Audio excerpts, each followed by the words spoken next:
mécanisme d'expropriation qui est en place, où par nos émissions de gaz à effet de serre, on est en train d'exproprier certaines populations sans qu'elles reçoivent une juste compensation. Et donc là, il y a aussi une question de justice qui est très importante, et la question de savoir comment on va calculer cette compensation est très importante. Généralement, on désigne par ce terme l'ensemble des personnes qui doivent se déplacer à cause de dégradations de l'environnement qui sont directement liées au changement climatique et aux impacts de celui-ci sur leur environnement et sur leurs écosystèmes.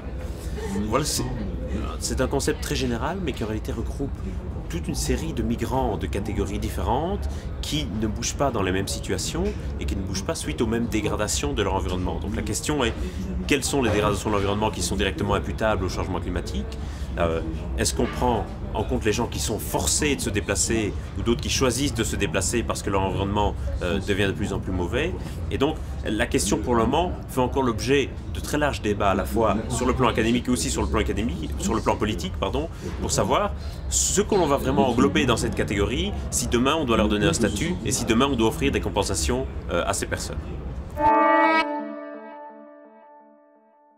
On se rend compte aujourd'hui que les conséquences du réchauffement climatique au niveau humain sont extrêmement importantes et immédiates. Ça a déjà commencé.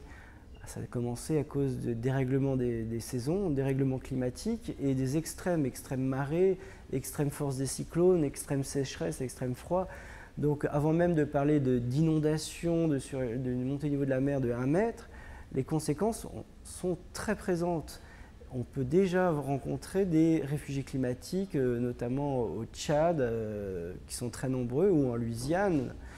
Aux États-Unis, on parle de déplacés, mais ce sont clairement des réfugiés climatiques.